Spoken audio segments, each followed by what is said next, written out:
이 새벽 우리에게 주시는 하나님의 말씀은 민수기 34장 13절부터 15절까지 말씀입니다.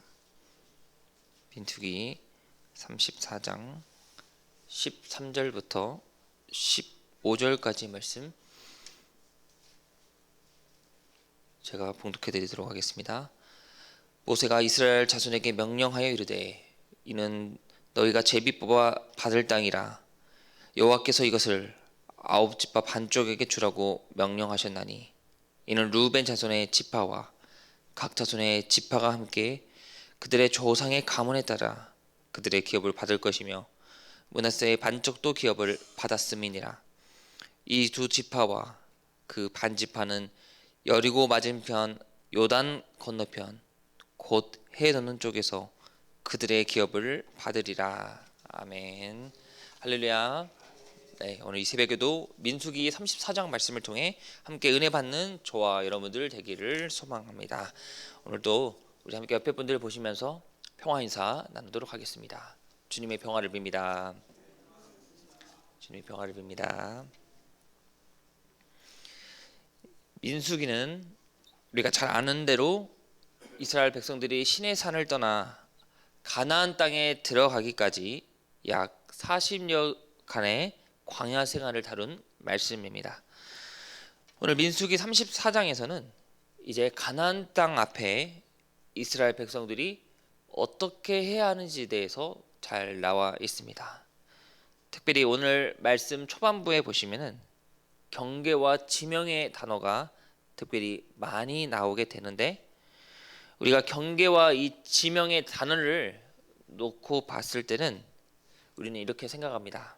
이 우리나라 땅이 아니니까 여기는 어디야라고 어려워하실 수 있으실 텐데, 그런데 오늘 이렇게 용어가 어렵고 낯설더라도 우리가 이 민수기 34장을 통해 특별히 깨달아야 할 것은 하나님께서 이스라엘 백성들에게 원하시는 것은 무엇인가, 그리고 그것을 통해 나는 더욱 어떻게 나아가야 할까, 이 믿음으로 보시면은 오늘 말씀이 참 이해가 됩니다. 그러면 오늘 말씀 1절과 2절 먼저 보도록 하겠습니다. 여호와께서 모세에게 말씀하여 이르시되 너는 이스라엘 자손에게 명령하여 그들에게 이르라. 너희가 가나안 땅에 들어가는 때에 그 땅은 너희의 기업이 되리니 곧 가나안 사방 지경이라 라고 말씀하고 계십니다. 가나안 사방, 동서남북을 가리키면서 지금 그 지경에 하나님께서 너희의 기업이 된다라고 말씀하십니다. 특별히 3절에는 너희 남쪽은 에돔 곁에 접근한 신광야니 너희의 남쪽 경계는 동쪽으로 염의 끝에서 시작하여 라고 합니다. 지금 하나님께서 경계에 대해서 말씀해 주십니다. 너희 남쪽은 신광야, 에돔 곁에 접근하였다. 그러니까 이스라엘 백성들이 거주하게 되는 가나안 땅의 남쪽 경계는 에돔 지역인데, 에돔은 우리가 잘 아는 대로 에서의 후손이며 에서와 야곱 쌍둥이, 그 쌍둥이가 우리가 잘 아는 대로 평생 원수로 살다가 화해를 하였습니다. 이 에서와 야곱이 화해를 했기 때문에 에돔 땅은 건드리지 말아라. 그러면서 12절에 그 경계가 또 요단으로 내려가서 염해에 이르나니 너희 땅의 사방 경계가 이러하니라 라고 하십니다. 지금 12절에 경계라고 또 말씀하시면서 너희 땅의 경계가 이러한데 너희 땅의 경계를 하나님께서 정하셨다. 그러면 이제 하나님께서 너희 땅의 경계를 이제 직접 어떻게 나눠주시는지 이제 말씀하고 계십니다. 지금 이스라엘 백성들은요, 이 하나님께서 말씀하신 경계도 관심 있어 하지만 더 중요한 관심이 있었습니다. 그것은 바로 전체 경계 가운데 내가 받게 될 나의 몫이었습니다. 그런데 하나님께서 이스라엘 백성들에게 전체를 경계로 정해주신 다음 뭐라고 말씀하시느냐? 13절에 모세가 이스라엘 자손에게 명령하여 이르되 이는 너희가 제비 뽑아 받을 땅이라 여호와께서 이것을 아홉 지파 반쪽에게 주라고 명령하셨나니 라고 하십니다. 이 13절에 중요한 것이 있습니다. 바로 너희가 제비 뽑아 받을 땅이라입니다. 하나님께서 이스라엘 백성들에게 나라의 경계는 정해 주셨지만, 그런데 지금 각 지파들이 얻게 될 땅에 대해서는 제비를 뽑아라. 기가 막힌 상황이 아닐 수가 없습니다. 이 이스라엘 백성들은요, 이 가나안 땅에 들어가기까지 정말 목숨 걸며 어려움을 뚫고, 그리고 전쟁 가운데 그들은 승리했습니다. 그러면은 그들 스스로가 이 가나안 땅에서만큼은 그들이 수고와 노력한 대로 좋은 땅을 얻으려고 할 겁니다. 그런데 지금 오늘 13절에 하나님께서 말씀하시기를 너희들의 수고대로 땅을 나눠줄 것이다, 이것이 아니라 제비 뽑아 주신다라고 말씀하십니다. 우리가 한번 생각해 보시길 바랍니다.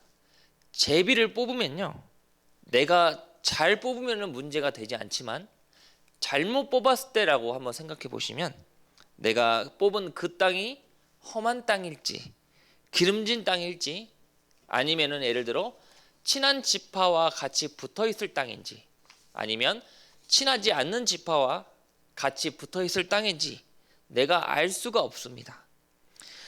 내가 조금 더 저 지파보다 수고한 것 같은데 하나님께서는 왜 특별히 나에게는 좋은 땅을 주시지 않고 제비 뽑으라고 말씀하고 계실까?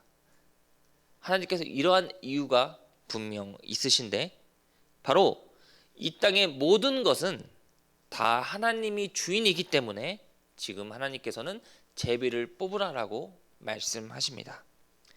이스라엘 백성들은요, 나의 수고와 노력도 중요하였지만 이 땅의 모든 것은 하나님께서 계획하시고 통치하신다, 이것을 이들은 인정해야만 했습니다. 우리가 이 땅 가운데 좋은 것을 선택해 좋은 것을 얻는 것도 매우 중요합니다.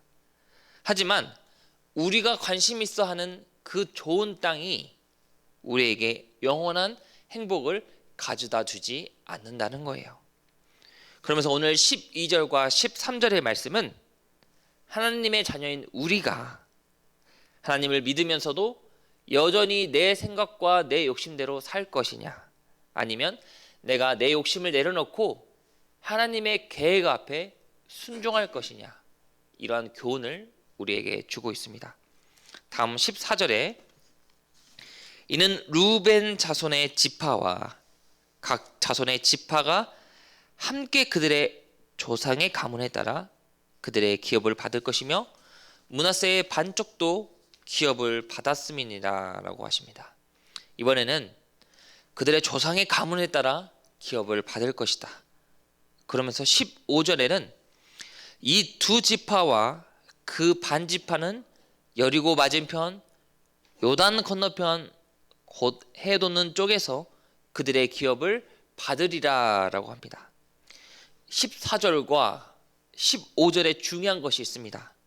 그것은 그들의 기업을 받을 것이며 받았음이라, 그리고 15절 마지막에 받으리라입니다. 지금 하나님께서는 기업에 관한 말씀을 3번 반복하고 계십니다. 이유는 이 하나님께서 이스라엘 백성들에게, 특별히 우리에게 기업을 받을 것이라고 하는 소망을 품게 하시고요, 이미 받은 기업도 돌아보게 하시고, 그리고 마지막에 너희들이 거기서 또 받을 기업이 있다. 그렇다면 이 마지막 기업 받으리라, 이것은 바로 이 땅을 떠나 하늘나라에 우리가 받게 되는 영원한 하늘나라의 기업을 가리키고 있습니다. 우리는 그렇습니다. 우리가 우리의 삶을 놓고 봤을 때 이 하나님께서 내게 주신 복이 많고요, 그리고 우리가 앞으로 살면서 이 땅 가운데 받게 될 복도 많이 있습니다. 그런데 우리가 그보다 더 중요하게 여겨야 할 것이 있으니 바로 하늘나라의 영원한 기업, 우리는 그것을 받아야 할 줄 믿습니다. 말씀을 마치도록 하겠습니다.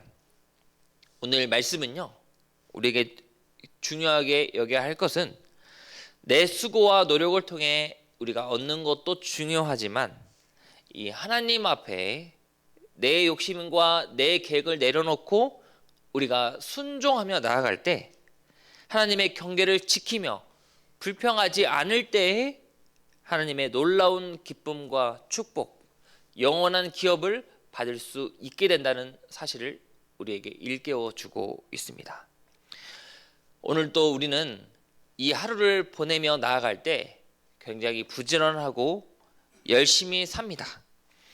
그런데 우리가 열심히 살아가는 그 하루 가운데 내가 더 가지려고 하고 내가 더 누리려고 하다 보면은 하나님을 잊어버릴 수 있게 됩니다. 주님이 주시는 기쁨을 잊고 살 수 있습니다. 저와 여러분 모두는 하나님의 소중한 자녀입니다. 우리는 하나님의 소중한 자녀로서 항상 이 땅의 복도 중요하지만 하나님의 은혜만을 더욱 사모하면서 이 땅의 기업보다도 하늘나라의 영원한 기업을 우리가 쫓아가며 살아가는 오늘 하루도 하나님의 은혜 가운데 더욱 승리하며 나아가는 이 하루가 되시기를 간절히 소망합니다. 기도하겠습니다. 언제나 공의로우시며 정의로우신